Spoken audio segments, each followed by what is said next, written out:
this hope that we make together. Hope, the choir teaches us, reminds us this morning, is active. Hope does not just exist, something for us to tap into. And we know this, right? For we are a community of faith, but we are a wide-eyed community of faith. We do not ignore the realities of global climate crisis. We do not ignore the realities of violence and racism and injustice that always surrounds us. And still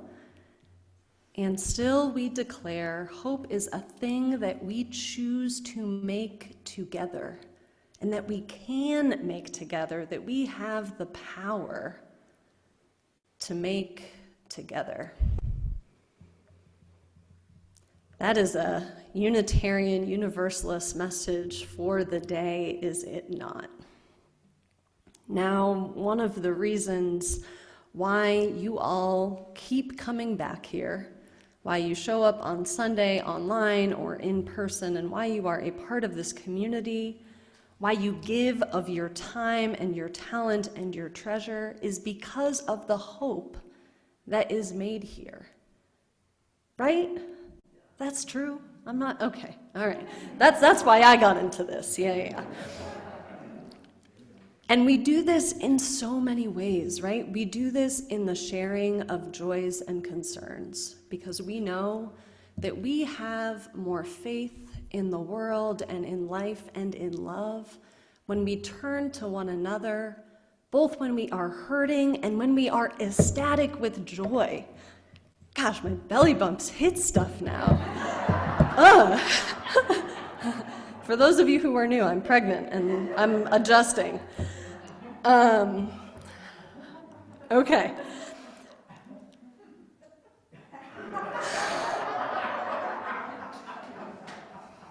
Man, I was really on a roll and now I threw myself off. Okay.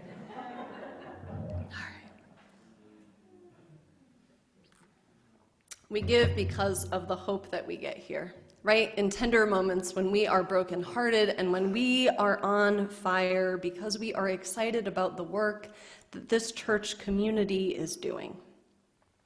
Now, when the board talked with you before, they talked a bit about all that they are so proud of the church for doing, and they also said that they're pretty darn proud of how the finance committee and the board and you all have budgeted to do a whole lot with the funds that you gather collectively. I've been honored to be able to sit on some of these finance committee meetings, and the purpose of the minister in a finance committee, typically, is to ask over and over and over again, does the budget align with the church's mission and values?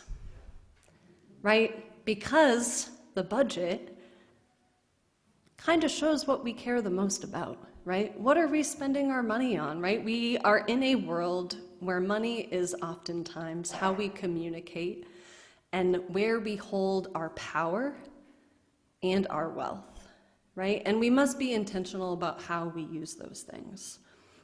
So last year, when we came to you with the stewardship campaign, the big call was that this is a church that deeply, deeply values its staff, right? You brag about your staff all the time, and rightfully so, because they're amazing, right?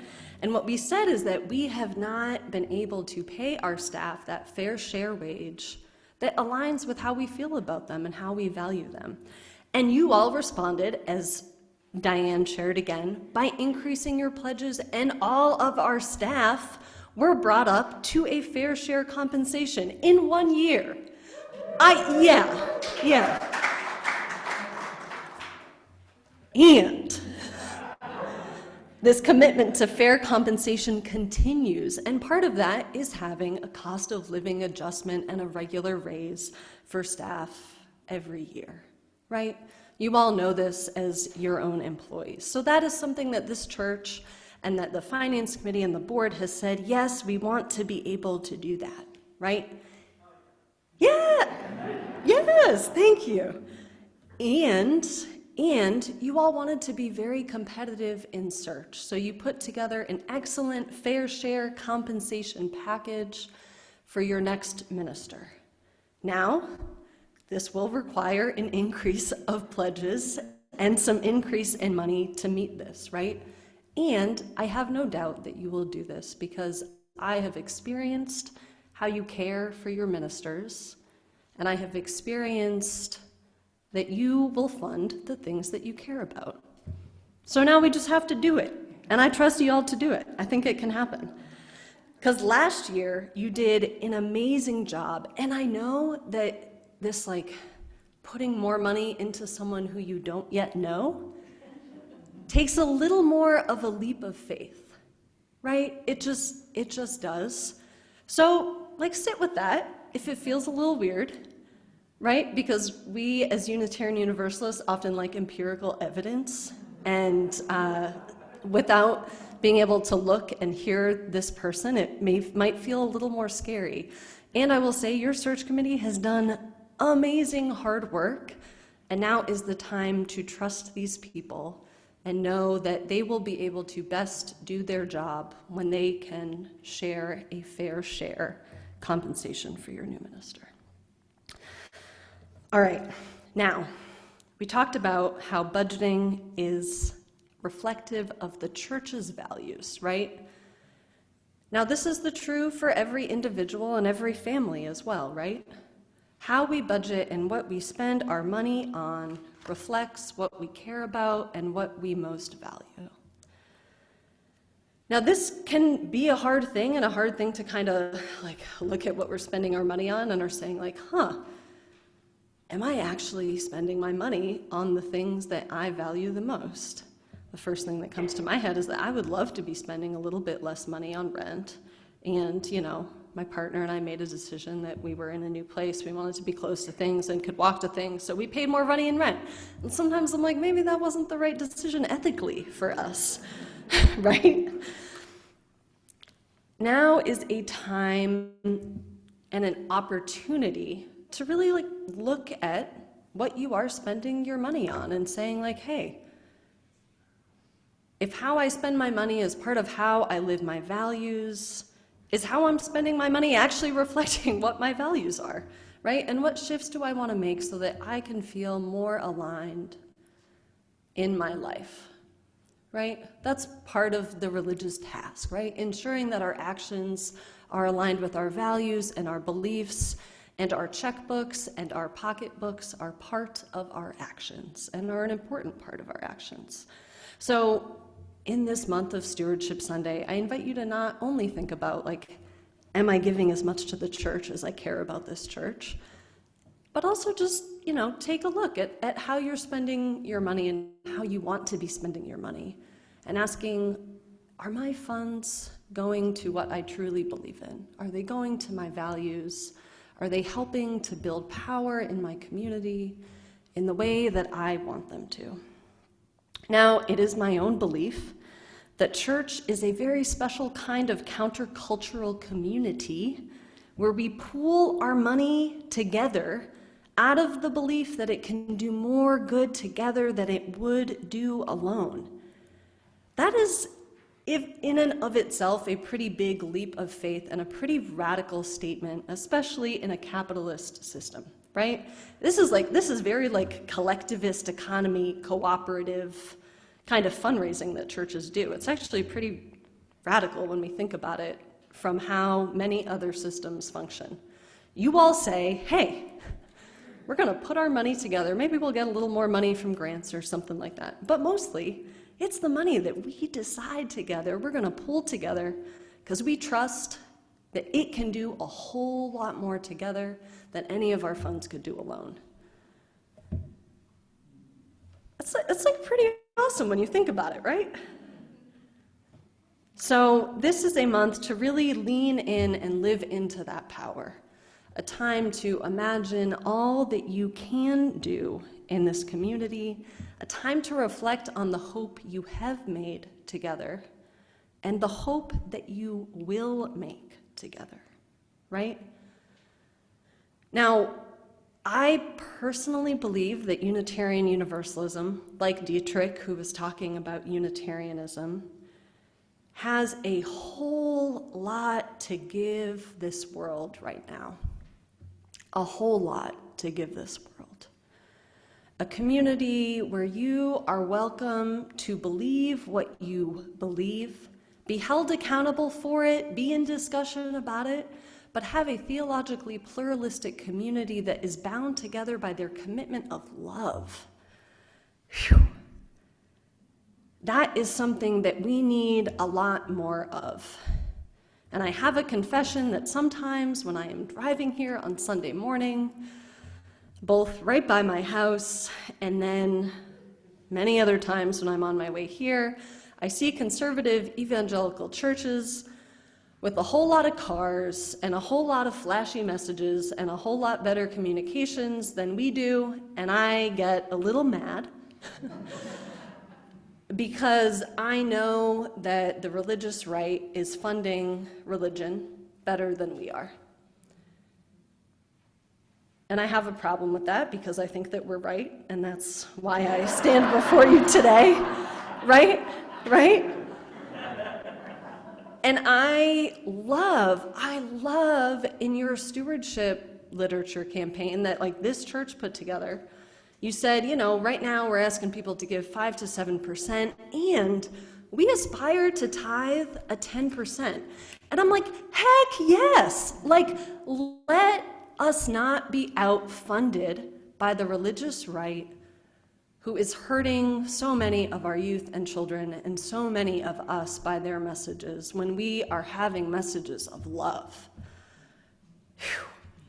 Okay, it's also, I feel more emotional these days, but this is real, right? And this is, it affects the worlds that our children are being brought up into. It affects the messages that they receive, the messages of love and of hope.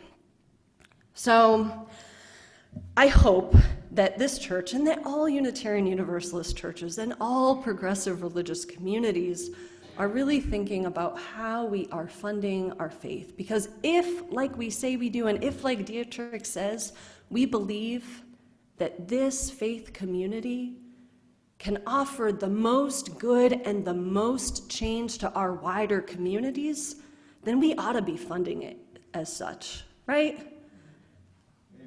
Thank you, and I'm getting an amen. Whew. All right. Now here's why I believe in this congregation and the hope that you have already made and the hope that you will continue to make. The most meaningful, emotional, heartbroken, heartful experience that I have had in this church involves your work with Hanover County. Now, when I came here to the congregation, some of you told me, it was maybe it was a conversation I had with John, who said, the church has decided that we want to become more involved in Hanover County. Because, we do a lot of stuff in Richmond, but we've not really been in our community, and we really want to start doing that. And we know that it's needed here. We know that there are not many progressive religious voices in this county, and we feel committed to making that happen. And I just spent a long time in West Virginia, and I was like, y'all, I can help you with this, and I would be excited to help you with this, right?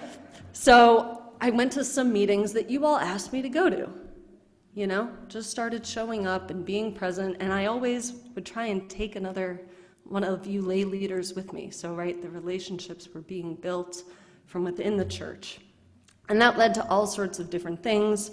And ultimately, Kelly, who is sometimes here but is not here this morning, is maybe online, sent the church an email that got waylaid for a minute, because that's what happens in communication sometimes. But she sent us an email saying, hey, we've been doing some organizing work amongst families who have transgender youth, because the Hanover County School Board is just working on a lot of awful things to be hurting our kids. And we heard that you might be interested in being involved and what that would look like, right? So eventually, Colin and I have a meeting with Kelly in the basement, and we're talking about what's going on, and I go to a meeting, and Jane and Rick are online, at this school board meeting and I say a couple things about how, as a faith leader, I'm here with trans youth, right? And I'm here with love. And I really hope that the delegates take their job seriously to protecting the most marginalized among us and the most vulnerable among us. And those are our trans kids, right? And then I was like, all right, there's something happening here, right? There were a whole lot of people in that room who were there with these families and with these youth. And I was like, all right, the church is going to get more involved in this. And the next meeting was a meeting where they knew, like we knew that the school board was going to vote for this horrible policy, right? And our allies and the families who were organizing said, we are going to show up anyways because this is important that we are visible. It is so important that we are visible. They had a rally beforehand. I arrived a couple minutes late because I do that sometimes. But there were like 12 to 15 people from this church who were at that rally. And they went inside to the school board meeting. I didn't go to this one because I went to the first one and they're very long.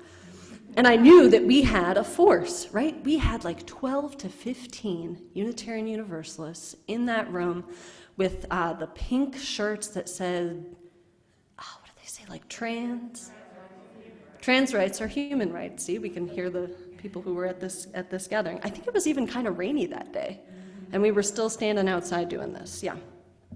Now, what makes me emotional every time I think about it is that even though the vote did not go our way, did not go towards love, there were a majority of pink shirts of people who were there with trans youth and trans family in that room. And there were a majority by about 12 people, right? The presence of Unitarian Universalists from this church at that school board meeting meant that we had more people in the room. And that is so powerful because every single kid and family who was at that meeting got to walk away saying, this school board voted against us, but there were more of us here. There were more of us here.